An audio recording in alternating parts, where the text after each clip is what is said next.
A estrutura física dos materiais sólidos e suas propriedades são função direta do arranjo estrutural de seus átomos, íons ou moléculas. Por exemplo, berílio e magnésio, que têm a mesma estrutura, tendem a se deformar bem menos do que ouro ou prata, que têm outro tipo de estrutura. Na engenharia, o entendimento desses arranjos é indispensável, pois boa parte dos materiais usados apresentam um arranjo geométrico bem definido, constituindo uma estrutura cristalina. Aliás, todos os metais, muitas cerâmicas e alguns polímeros formam estruturas cristalinas. O material cristalino caracteriza-se por apresentar um agrupamento ordenado de seus átomos, íons ou moléculas, o qual se repete nas três dimensões. Como ocorre repetição, é possível estabelecer uma unidade básica repetitiva dessa estrutura, que é usualmente chamada de célula unitária. A célula unitária consiste basicamente em um pequeno grupo de átomos que formam um padrão repetitivo ao longo da estrutura tridimensional. É através da célula cristalina que se representa a simetria de cada estrutura cristalina possível. Há 7 arranjos atômicos básicos empregados para representar as estruturas das substâncias cristalinas. São cúbico, tetragonal, ortorrômbico, romboédrico, hexagonal, monoclínico e triclínico. O que diferencia os arranjos são as dimensões comparativas entre as arestas e os ângulos axiais. Partindo desses arranjos básicos, foram derivadas 14 células unitárias, que permitem descrever qualquer estrutura cristalina possível. Mas vamos focar agora na estrutura cristalina dos metais. São 3 as estruturas cristalinas mais comuns em metais: cúbica de corpo centrado, cúbica de face centrada e hexagonal compacta. A estrutura cúbica é uma das mais comuns e por isso considerada a mais importante. A depender da posição que os átomos ocupam na rede cristalina da estrutura cúbica, ela pode ser classificada em cúbica simples, cúbica de corpo centrado e cúbica de face centrada.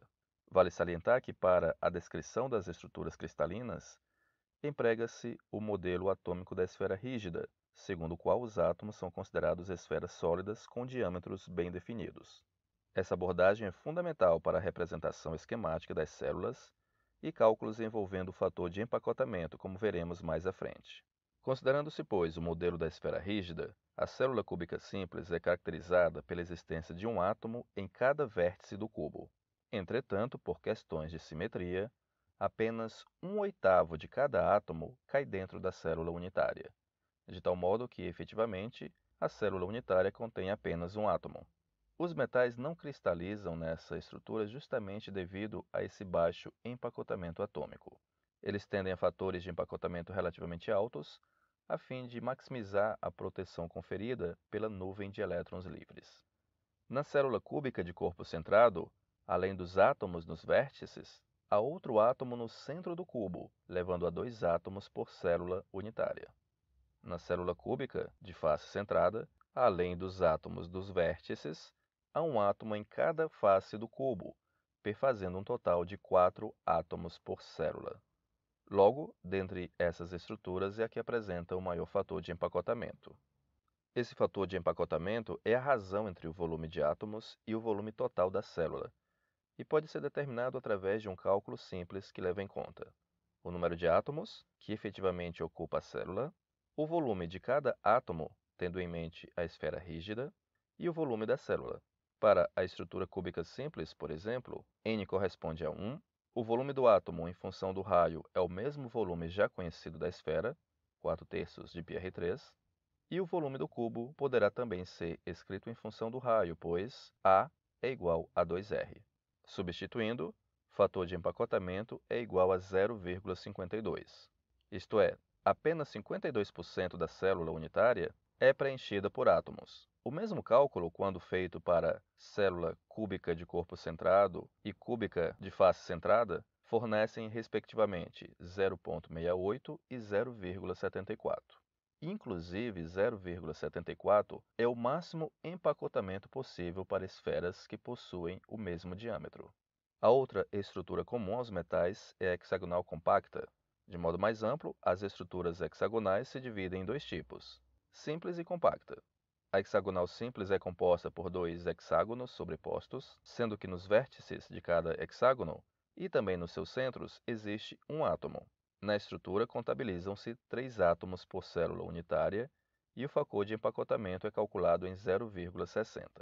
A representação da hexagonal compacta consiste em 2 hexágonos sobrepostos e um plano intermediário de 3 átomos. Imagine um prisma com base hexagonal, com átomos na base e no topo, e um plano de átomos no meio da altura. Nas faces hexagonais, mantêm-se os átomos do vértice e o central, mas agora o número de átomos que efetivamente se encontra no interior da célula é igual a 6. O fator de empacotamento passa a ser o mesmo da estrutura cúbica de face centrada, 0,74. Além do fator de empacotamento, também é possível calcular a densidade do sólido usando as informações da estrutura cristalina na seguinte fórmula, na qual N, número de átomos associados à célula unitária, A, peso atômico, Vc, volume da célula unitária, Na, número de Avogadro. Por exemplo, o cloro possui um raio atômico de 0,128 nanômetros, uma estrutura cristalina CFC e um peso atômico de 63,5 gramas. Calcule sua massa específica teórica e compare a resposta com sua massa específica medida experimentalmente. Dado, volume da célula igual a 16 R3 raiz de 2. Bem, na estrutura CFC, o número de átomos por célula unitária é igual a 4, e o peso atômico do elemento cobre, 63,5 gramas por mol. Fazendo-se as substituições, obtemos como resultado um valor de 8,89 gramas por centímetros cúbicos. Um resultado satisfatório, tendo em vista que o valor encontrado na literatura é por volta de 8,94 gramas por centímetros cúbicos. Outro cálculo possível. Quando a prata se cristaliza, são originadas células cúbicas de face centrada. O comprimento das arestas é de 409 picômetros. Calcule a densidade da prata. Neste caso, nós vamos utilizar a relação mais conhecida, densidade é igual a razão massa-volume. Volume da célula cúbica corresponde à aresta elevada ao cubo, portanto, 409 picômetros elevados ao cubo. Fazendo as devidas conversões de unidades, obteremos 6,84 vezes 10 a menos 24 metros cúbicos. São 4 átomos por célula unitária em uma célula cúbica de face centrada. Então, por análise dimensional, 4 átomos, prata, a massa molar da prata, 107,9. Utilizamos na relação o número de Avogadro e obtemos o valor 7,17 vezes 10 a menos 22 gramas.